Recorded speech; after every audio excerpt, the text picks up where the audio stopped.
সবকিছুই যেন আত্মহত্যার দিকে ইঙ্গিত করছিল। পরিবারের দাবি, গভীর রাতে ঘরের আড়ার সঙ্গে ওড়না পেঁচিয়ে গলায় ফাঁস দিয়ে আত্মহত্যা করেছেন আজমিরা খাতুন। পুলিশ ঘটনাস্থলে গিয়ে সুরতাহাল প্রতিবেদন তৈরি করে। সেখানে বড় কোনো আঘাতের চিহ্ন পাওয়া যায়নি। পরে ময়না তদন্তকারী চিকিৎসকও মত দেন এটি আত্মহত্যার ঘটনা। থানা পুলিশ তদন্ত শেষ করে আদালত যে চূড়ান্ত প্রতিবেদন জমা দেয় সেখানেও বলা হয় আজমিরা আত্মহত্যা করেছেন। জীবন অবাক না করলে কে করবে? 28% মিল্ক ফ্যাটের অবাক করার সাথে ফ্রেশ মিল্ক পাউডার। জীবন অবাক করুক প্রতিদিন। কিন্তু একজন মানুষ এই সিদ্ধান্ত মেনে নিতে পারেননি। তিনি ছিলেন আজমিরার বাবা জুরান আলী শেখ। মেয়ের মৃত্যুকে তিনি শুরু থেকেই সন্দেহজনক মনে করছিলেন। তার বিশ্বাস ছিল এটি আত্মহত্যা নয়, বরং হত্যাকাণ্ড। সেই বিশ্বাস থেকেই তিনি আদালতে মামলা করেন।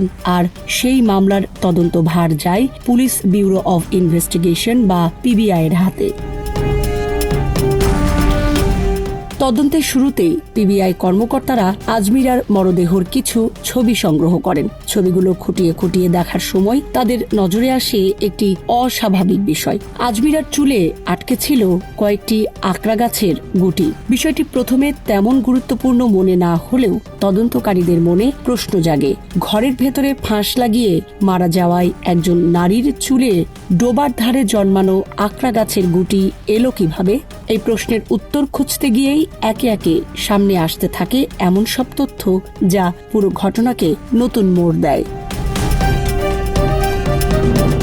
ঘটনাটি টাঙ্গাইলের ভুয়াপুর উপজেলার পুংলিপাড়া গ্রামের। 2017 সালের 14 এপ্রিল স্বামী আব্দুর রহমান ভোলার বাড়ি থেকে আজমিরা খাতুনের মরদেহ উদ্ধার করে পুলিশ। ঘটনাটিকে প্রথমে অপমৃত্যু হিসেবে ধরে তদন্ত শুরু করা হয়। মাত্র 1 মাসের মধ্যেই থানা পুলিশ আদালতে চূড়ান্ত প্রতিবেদন জমা দেয়। সেখানে বলা হয় আজমিরা আত্মহত্যা করেছেন। ফলে মামলাটি প্রায় শেষ হওয়ার পথে ছিল। কিন্তু আদালতে করা জুরান আলী শেখের মামলার কারণে নতুন করে তদন্ত শুরু করে পিবিআই। সেই তদন্তে উঠে আসে সম্পূর্ণ ভিন্ন চিত্র।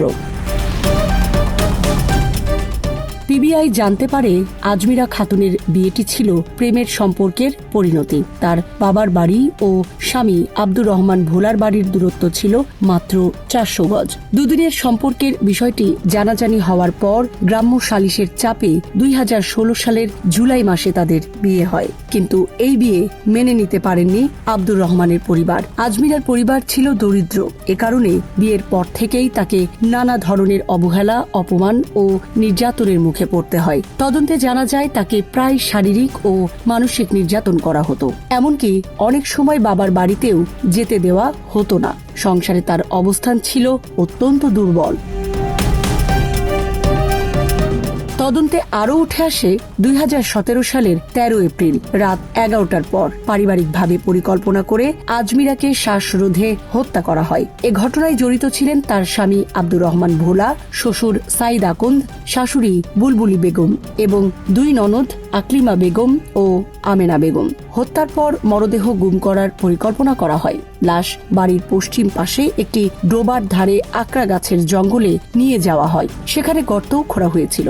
উদ্দেশ্য ছিল মরদেহ মাটি চাপা দিয়ে দেওয়া, যাতে হত্যার কোনো প্রমাণ না থাকে। কিন্তু পরিকল্পনা অনুযায়ী কাজ শেষ করা যায়নি। অভিযুক্তদের আশঙ্কা হয় বিষয়টি জানাজানি হয়ে যেতে পারে এবং কেউ দেখে ফেলতে পারে। ফলে গভীর রাতেই তারা সিদ্ধান্ত বদল করে। লাশ আবার গর্ত থেকে তুলে আনা হয়। এরপর মরদেহ ধুয়ে মুছে পরিষ্কার করে ঘরের খাটের উপর শুইয়ে রাখা হয়। সকালে আত্মহত্যার নাটক সাজানো হয়। পরদিন ভোরের দিকে আজমিরার শ্বশুর সাইদ আকুন্দ ও শাশুড়ি বুলবুলি বেগম প্রতিবেশীদের ডেকে জানান আজমিরা গলায় ফাঁস দিয়ে আত্মহত্যা করেছেন। গ্রামবাসীরা ফাঁসের রশি দেখতে চাইলে তাদের বলা হয় তিনি ওড়না দিয়ে ফাঁস নিয়েছিলেন। তবে শুরু থেকেই অনেকের মনে সন্দেহ ছিল, কারণ ঘটনাস্থলের নানা বিষয় আত্মহত্যার সঙ্গে পুরোপুরি মেলেনি। পিবিআই তদন্তে 3টি গুরুত্বপূর্ণ অসঙ্গতি খুঁজে পায়। প্রথমত, আজমিরের গলার নিচের দিকে একটি অর্ধচন্দ্রাকৃতির কালচে দাগ ছিল। সাধারণত গলায় ফাঁস দিয়ে আত্মহত্যার ক্ষেত্রে দাগ গলার উপরের দিকে থাকে। এই দাগের অবস্থান তদন্তকারীদের সন্দেহ আরও বাড়িয়ে দেয়। দ্বিতীয়ত, মরদেহের চুলে আকড়া গাছের গুটি পাওয়া যায়। শুধু তাই নয়, মুখে মাটি লেগেছিল এবং পরনের কাপড়ও ভেজা ছিল। যদি তিনি ঘরের ভেতরে আত্মহত্যা করে থাকেন, তাহলে এসব আলামত সেখানে এলো কিভাবে? তৃতীয়ত, ঘটনাটিকে ঘিরে স্থানীয় এলাকায় ব্যাপক গুঞ্জন ছড়িয়ে পড়ে। গ্রামের অনেকেই মনে করছিলেন এটি আত্মহত্যা নয়, বরং পরিকল্পিত হত্যাকাণ্ড। পিবিআই এসব বিষয়কে গুরুত্ব দিয়ে তদন্ত চালাতে থাকে। পরে সুরতহাল তৈরির সময় উপস্থিত থাকা 3 নারী সাক্ষীর জবানবন্দি নেওয়া হয়। তারা জানান, মৃতদেহের চুলে অসংখ্য আকরার গুটি আটকে ছিল, শরীর ভেজা ছিল এবং মুখে মাটি লেগেছিল। তাদের বক্তব্য তদন্তকারীদের সন্দেহকে আরও শক্তিশালী করে। এরপর দাফনের আগে যারা মরদেহ ধোয়ার কাজ করেছিলেন তাদের সঙ্গেও কথা বলে পিবিআই। তারা জানান, আজমিরার মাথা থেকে 15 থেকে 20টি আকরা গাছের গুটি সরানো হয়েছিল, অর্থাৎ ঘটনাটি কোনো বিচ্ছিন্ন বা কাকতালীয় বিষয় ছিল না। তদন্তকারীরা পরে ঘটনাস্থলের আশেপাশে অনুসন্ধান চালিয়ে আজমিরার স্বামীর বাড়ি থেকে প্রায় 30 গজ দূরে ডোবার ধারে আকরা গাছের জঙ্গলের মধ্যে সদ্য খোঁড়া একটি গর্তের চিহ্ন খুঁজে পান। এতে তাদের ধারণা আরও দৃঢ় হয় যে হত্যার পর মরদেহ সেখানে নিয়ে যাওয়া হয়েছিল এবং মাটিচাপা দেওয়ার প্রস্তুতি নেওয়া হয়েছিল। সব তথ্য প্রমাণ একত্র করার পর পিবিআই নিশ্চিত হয় যে আজমিরা আত্মহত্যা করেনি, তাকে শ্বাসরোধে হত্যা করা হয়েছিল এবং পরে ঘটনাটিকে আত্মহত্যা হিসাবে সাজানোর চেষ্টা করা হয়েছিল। মামলাটি নিয়ে পিবিআইয়ের প্রধান অতিরিক্ত মহাপরিদর্শক মোস্তফা কামাল বলেন, অনেক সময় একটি ক্ষুদ্র আলামতই তদন্তের পুরো গতিপথ বদলে দিতে পারে। আজমিরা খাতুনের ক্ষেত্রে সেটিই ঘটেছিল। চুলে আটকে থাকা কয়েকটি আকরা গাছের গুটি না থাকলে হয়তো ঘটনাটি আত্মহত্যা হিসাবেই থেকে যেত, কিন্তু সেই ছোট্ট আলামতই প্রমাণ করে দেয় মৃত্যুর আগে বা পরে মরদেহকে অন্যত্র নেওয়া হয়েছিল, আর সেখান থেকেই উন্মোচিত হয় হত্যার পুরো রহস্য।